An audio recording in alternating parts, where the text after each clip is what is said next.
is a review of inequalities. Inequalities are equations, and we solve inequalities just like we solve equations where we put the variables on one side and the constants on the other side.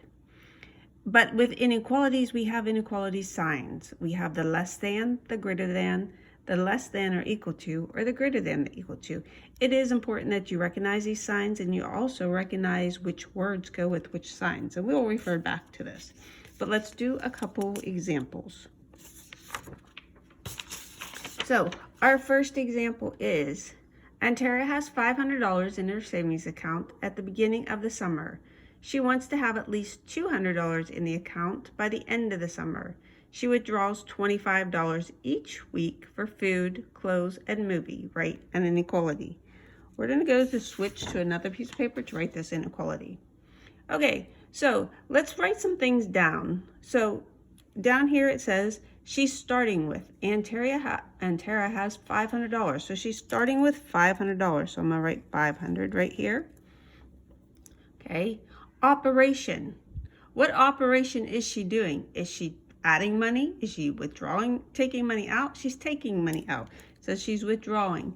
Withdrawing is a subtraction. The unknown is, what do we not know in this equation? Okay, well, we know that she's starting with $500. She wants to have $200. She's withdrawing $25, but we do not know how many weeks. So our weeks is our unknown. Okay, so inequality. Inequality goes back to the sign.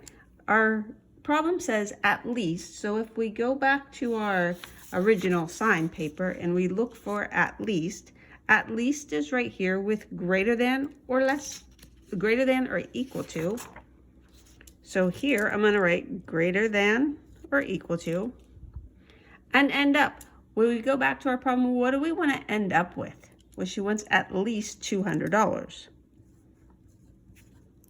So if we write the inequality, we're going to write what we start with, 500 minus our unknown is weeks, but how much does she want to subtract each week? She wants to subtract 25, so minus 25x. Then our sign, greater than or equal to, and she wants to end with $200.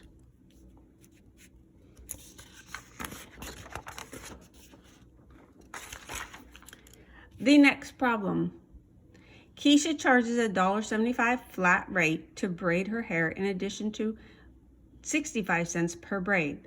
Lenora has no more than $10 to spend. How many braids can she get? Write an inequality. Let's go to the next page to show our work.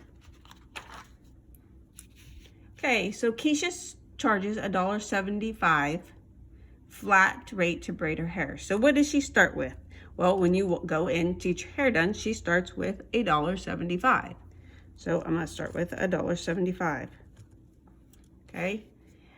Operation, is she adding to the cost of the braiding her hair? Yes.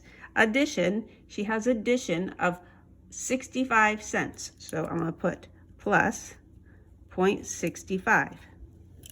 The unknown is braids. How many braids is she going to braid? So braid is going to be our X.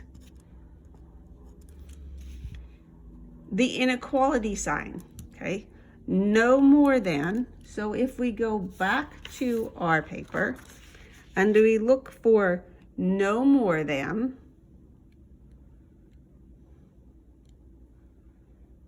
we can go right there, no more than. So we have a less than or equal to.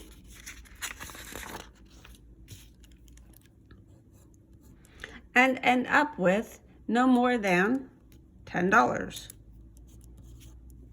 So if we write our equation, we start with 1.75 plus our 0.65 or additional for each braid, the unknown, our inequality, and 10.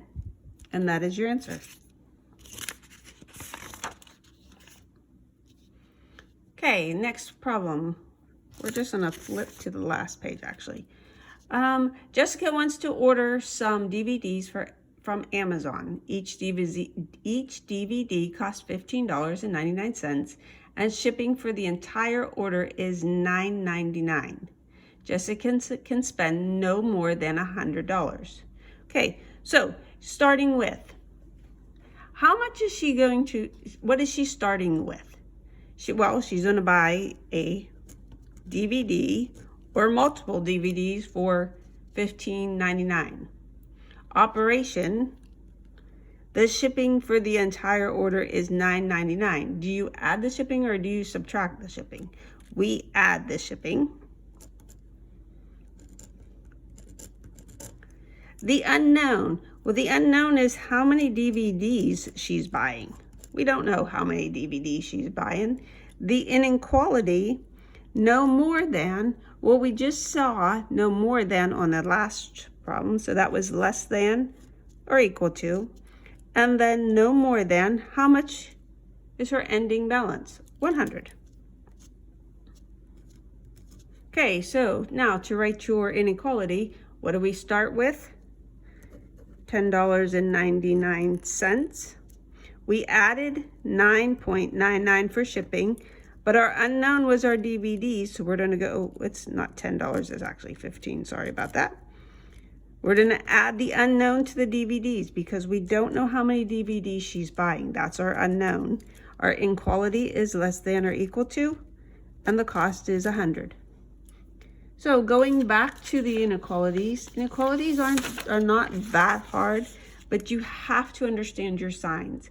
On your slide for inequalities, if you want to do the slide over the inequality signs, you're more than welcome to. You can make up a question regarding the inequality signs and explain the inequality signs.